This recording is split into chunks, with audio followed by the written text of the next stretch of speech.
Bonjour, bonjour, bienvenue sur le plateau de Bâti Journal TV.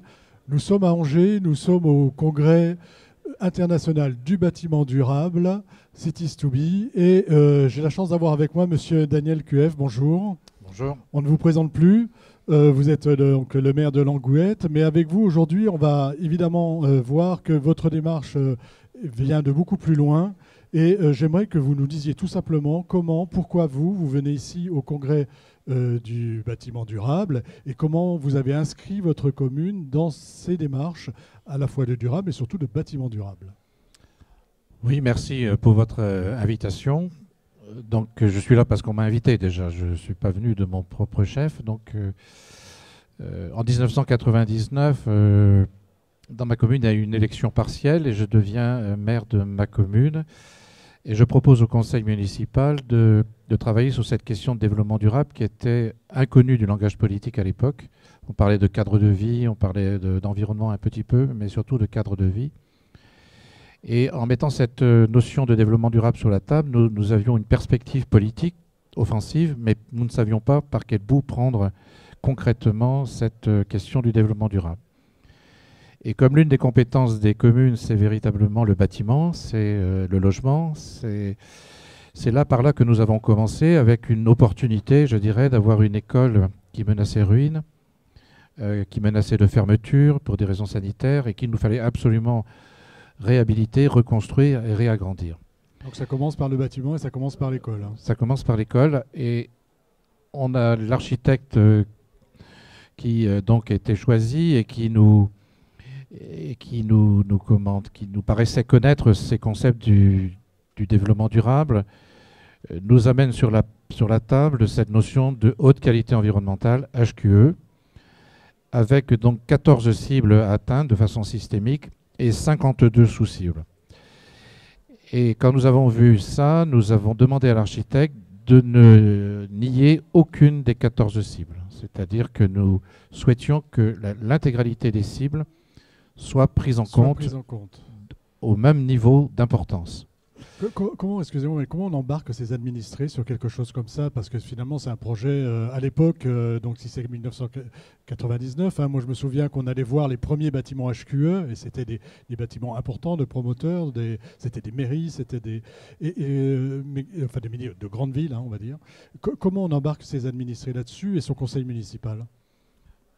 Écoutez, quand vous dites que vous allez travailler dans le développement durable, vous dites que vous allez travailler sur la HQE, personne ne sait ce que ça veut dire, donc personne ne peut être contre. Vous donnez là des orientations, les gens sont attentifs de ce que ça va donner très concrètement.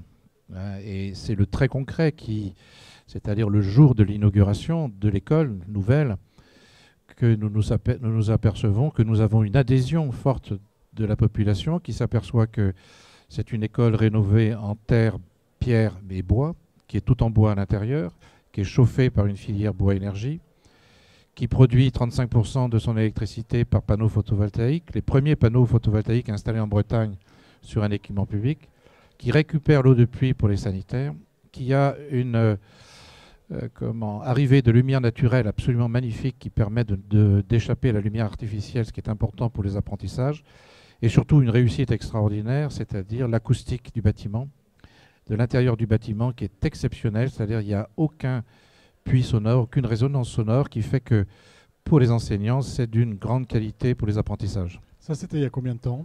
En 2003. En 2003. Donc depuis 2003, on a à Langouette une école qui fonctionne selon tous les critères dont on parle aujourd'hui ici. Voilà, qui fonctionne. Les enfants appellent ça leur école solaire. Il y a l'électricité qui est produite par les photovoltaïques. Il y a des compteurs qui mesurent la quantité d'électricité produite dans la journée, la quantité d'électricité consommée dans la journée. Donc ils regardent tout ça. C'est surtout les CM2 qui font des calculs. Et on s'aperçoit en fait que cette notion de projet systémique était extrêmement formateur pour l'équipe municipale parce que d'habitude, on prenait un problème. On voulait régler un problème. Et puis, c'est tout. On prend l'énergie, par exemple. Et là, on devait régler tous les problèmes en même temps et ne pas laisser un problème non traité et ne pas trouver de solution dans le bâtiment. Donc là, on a traité l'ensemble. Donc ça, c'est l'école. Deuxième étape, comment vous allez plus loin après? Donc, il n'y a pas que le bâtiment. Évidemment, nous avons une cantine 100% bio depuis 15 ans maintenant. Tous les produits servis aux enfants sont issus de l'agriculture biologique.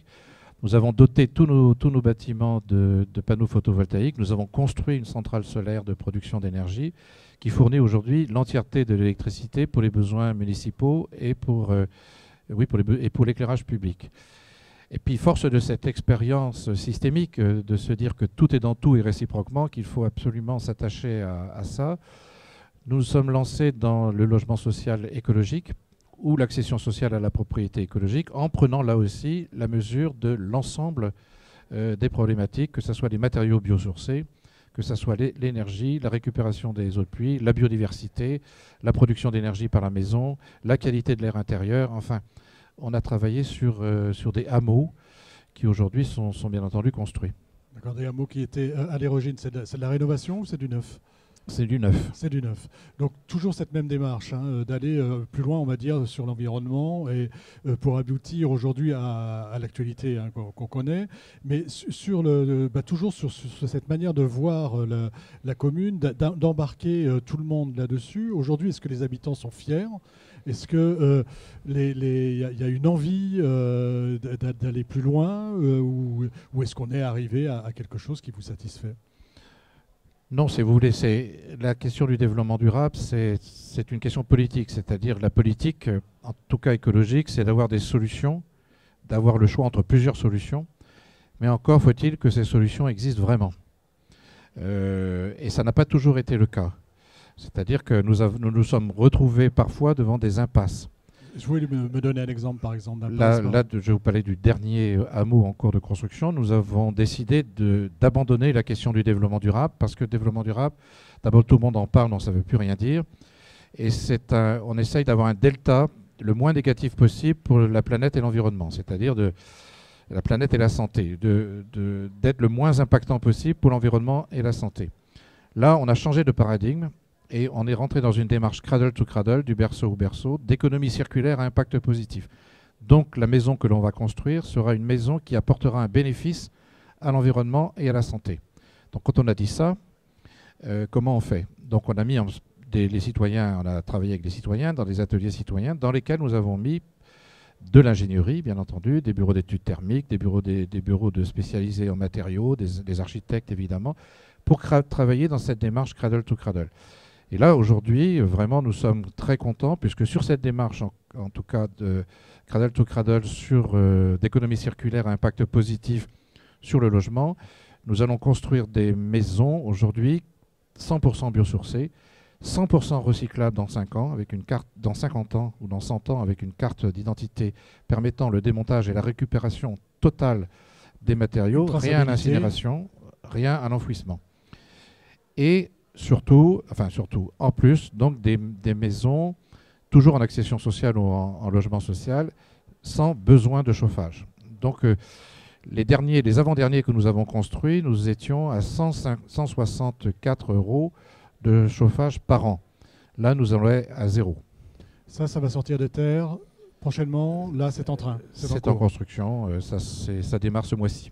Alors, on viendra vous voir avec Planète Bâtiment et Bâti Journal TV pour voir ce beau projet. Merci en tout cas d'être venu jusqu'ici sur le plateau de Bâti Journal TV pour nous parler de vos actions à Langouette.